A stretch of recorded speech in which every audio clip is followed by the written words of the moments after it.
Avec nous sur le plateau du Mondial des conseillers du commerce extérieur de la France, Virginie Resson, vous êtes géopolitologue, vous êtes directrice du laboratoire d'études prospectives et d'analyse cartographique. Merci d'être parmi nous aujourd'hui.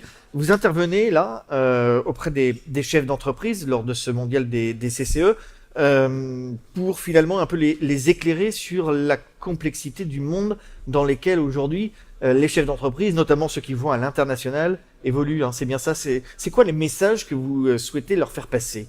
C'est vrai que prendre en compte la complexité, ça permet de mieux connaître l'écosystème dans lequel on fonctionne. On a très souvent tendance à raisonner, quand on est on dirige un groupe, une société, à raisonner de manière verticale en fonction de son marché, de ses clients et de ses partenaires, là où en fait les évolutions mondiales, les grandes tendances complexifient l'écosystème et on s'aperçoit que tout est lié et qu'on ne peut pas ne pas tenir compte des évolutions qui ne sont pas directement dans son spectre d'activité, mais qui vont interagir. Je prenais l'exemple de la sécurité des lignes maritimes qu'on peut rattacher à la surpêche et à la piraterie, qui elle-même est liée probablement à la reconversion de pêcheurs qui n'ont plus assez de ressources à cause de la surpêche, mais aussi à cause de l'exploitation du sable. L'exploitation du sable au large des côtes, qui elle-même est liée à la demande de sable, à l'urbanisation, etc., etc.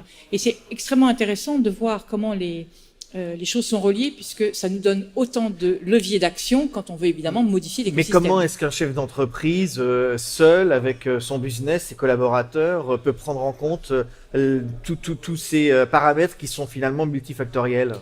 Alors déjà, la prise de recul. Parfois, on est tellement le nez dans le guidon. Le nez dans le guidon et arc-bouté sur un objectif parce qu'on s'est fixé cet objectif qu'on ne voit pas forcément que d'autres choses évoluent et devrait modifier l'objectif. Je peux donner un exemple amusant. Il y a quelques temps, j'avais été invitée par un groupe à conclure leur assemblée générale et je n'avais pas assisté au reste de l'assemblée générale. Donc en réalité, je n'avais pas été très bien informée. J'aurais dû m'en inquérir, mais je n'avais pas été très bien informée sur la stratégie qu'avait adoptée cette assemblée générale pour le groupe. Et il m'avait demandé de parler démographie, évolution de la population, et donc comme il s'agissait d'un groupe européen, je me suis je leur ai beaucoup parlé du vieillissement, qui est quand même une tendance forte, qu'on sous-estime, dont on sous-estime les impacts pour l'économie, les sociétés, le politique à l'échelle européenne. Et j'ai parlé aussi, bien sûr, de la croissance démographique, de la transition générationnelle, etc. Mais j'ai vraiment, évidemment, insisté sur le vieillissement parce que, logiquement, compte tenu des activités du groupe dans la distribution, il me paraissait évident que c'était un paramètre tout à fait central pour eux. À l'issue de mon intervention, le directeur du groupe, le président du groupe, est venu me dire en disant « C'est extraordinaire parce que vous nous avez quand même expliqué en 10 minutes que ça fait 2 jours qu'on travaille à côté de la plaque. C'est-à-dire que nous, notre objectif, c'était récupérer les milléniums comme nouveaux clients, alors que vous nous avez montré, en réalité, que nos clients, ils sont vieillissants et que c'est plutôt dans la rétention, sur la rétention des clients qu'il faut qu'on travaille. » Donc, conclusion, prenez du recul et de la hauteur pour éventuellement voir des tendances, des signaux faibles qui n'apparaissent pas forcément quand on est trop braqué sur sa stratégie et sur l'activité de son groupe.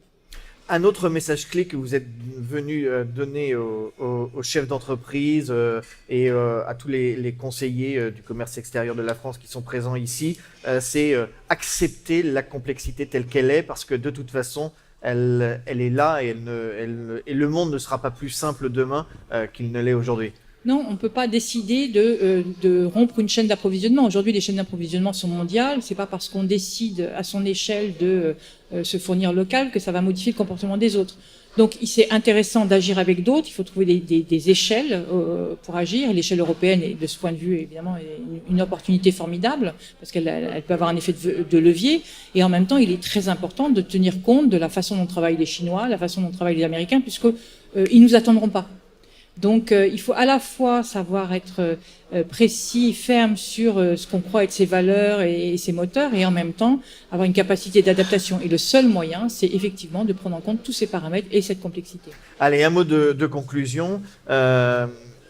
Diriez-vous que nous vivons une époque angoissante, car imprévisible, ou alors vous diriez plutôt on vit une époque formidable où tout est possible? Alors, vous avez raison, en fait, l'équipe est angoissante, mais l'époque est formidable. L'équipe est angoissante parce que précisément on est dans une période de transition et que le changement n'est quelque chose qui fait peur, qui provoque des sentiments de frustration pour les classes moyennes, de peur et donc de repli. Et le repli n'a jamais été bon à l'échelle de l'histoire. On sait très bien que ça conduit, c'est ce qui nous a conduit à plusieurs conflits, c'est ce qui conduit au repli identitaire et au populisme, etc. Et éventuellement au recul de la démocratie, du libre-échange. Donc ça, c'est la partie inquiétante de la période que l'on traverse et qui évoque une forme de millénarisme, hein, c'est de peur du changement parce qu'on sent bien, parce qu'on le sait, qu'on le veuille ou pas, qu'on est dans un basculement numérique, écologique, énergétique, environnemental, etc. En même temps, il n'y a pas de déterminisme.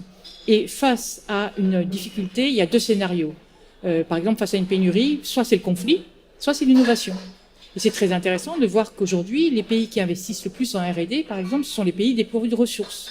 Donc, le fait de ne pas avoir de ressources n'est pas forcément un indicateur négatif, ça peut être au contraire porteur d'innovation et aujourd'hui donner un avantage comparé.